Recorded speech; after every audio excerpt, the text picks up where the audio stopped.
Hi, I'm going to run through 2019 number 2, the free response problem. The first thing I'll note is that questions 1 and 2, you are allowed to use a calculator, and this year they say that a graphing calculator is not needed, that if you just have addition, subtraction, multiplication, and division, that's all you need. So I think this is going to take you a little bit out of the scope of what you're going to need to know on a calculator.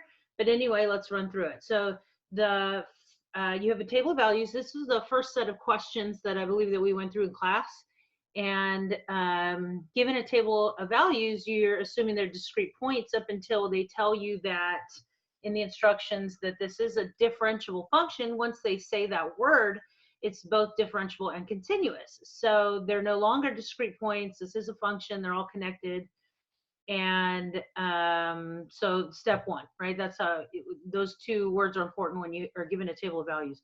The velocity of a particle P is moving along the x-axis, and it's measured in meters per hour, and T is measured in hours, and select values of the velocity of the particle are shown in the table.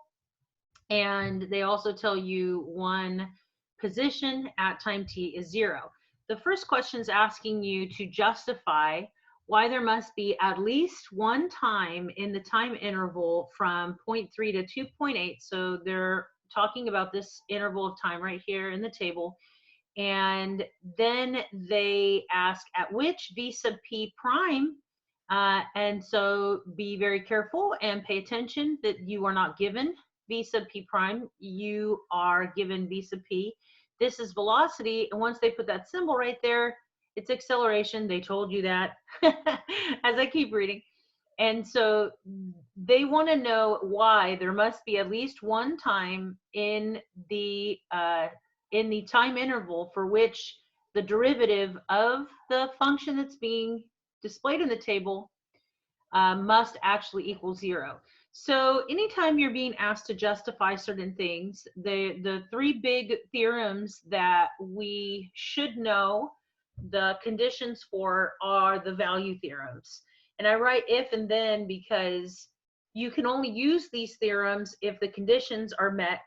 And sometimes they may or may not ask you whether or not it's applicable. They used to in the multiple choice questions, but given that these are only 3 responses, you want to have a good justification for why you can use a specific theorem.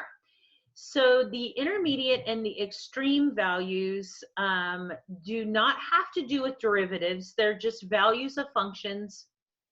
The intermediate is that a function has a value in between two other given values.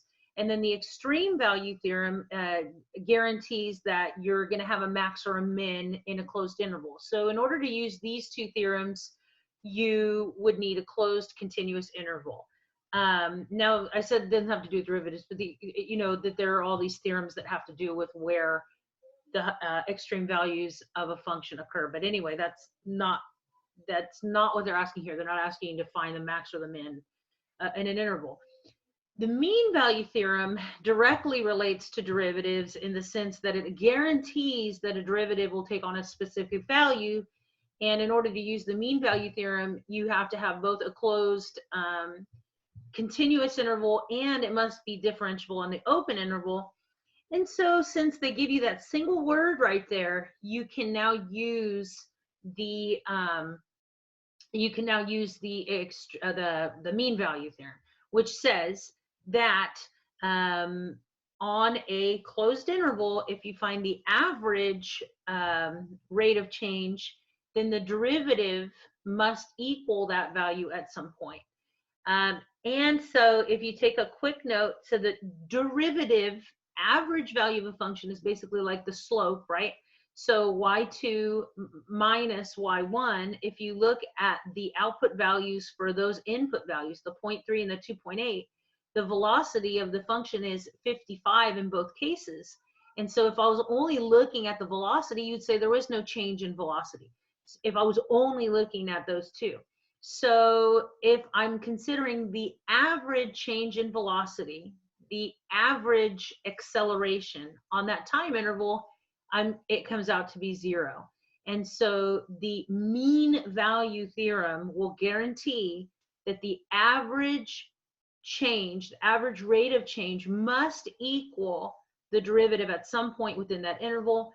Justify why there must be at least one time. You would say, because this is differentiable, it is therefore also continuous.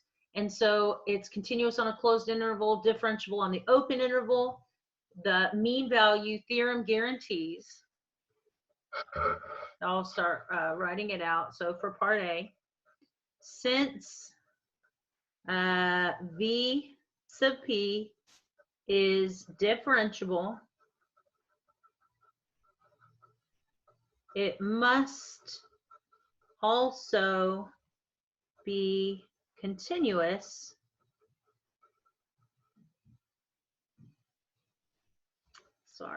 on, and then let's put the time interval 0.3 to 2.8.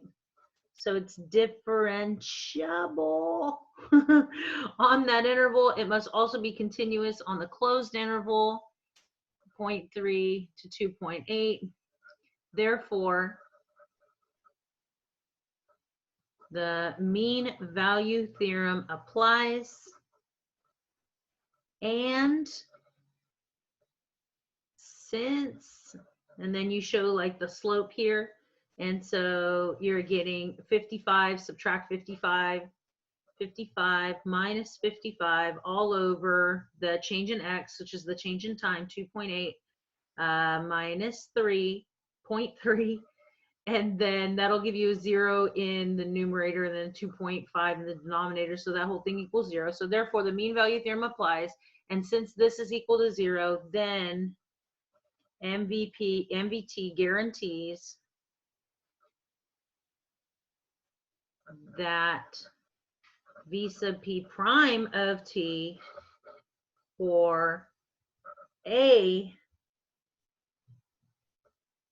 sub P must equal 0 at some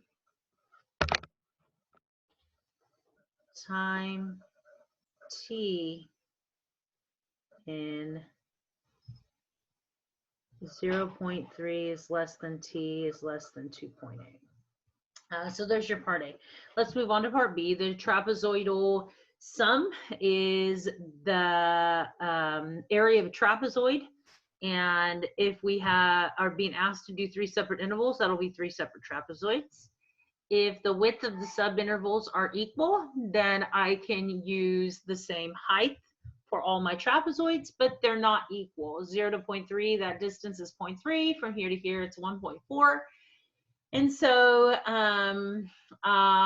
they use the integral symbol, but we're not doing an antiderivative. We're just going to set up the area of 3 trapezoids where these are the basis of the trapezoid, and the distance between these, the width of the interval is the height, the base of the trapezoid, and then the actual values in the subinterval, the f of x's are going to be the heights.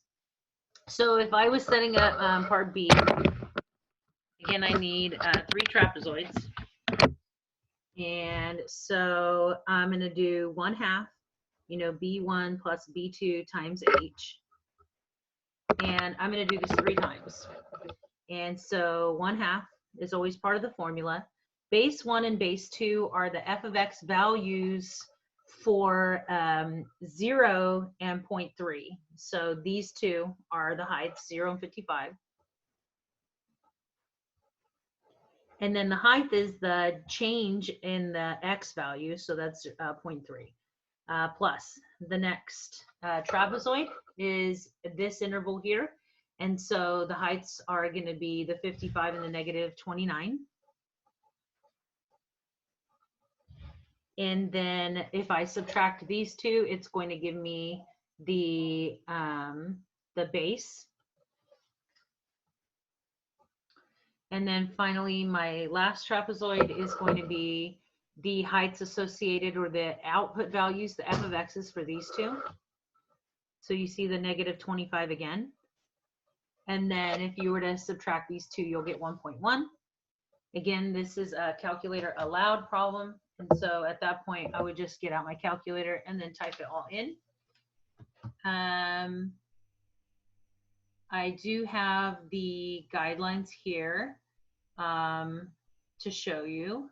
So let's take a look at the scoring guidelines. I can get it here. Thought I had it, and I don't. But anyway, that would be the 3 trapezoids that you would set up and type it all in, and you should get what it says on the scoring guidelines. So I'm going to pause this video right now. I'm going to pull up the scoring guidelines, and then I'll finish the rest of the problem in just a second.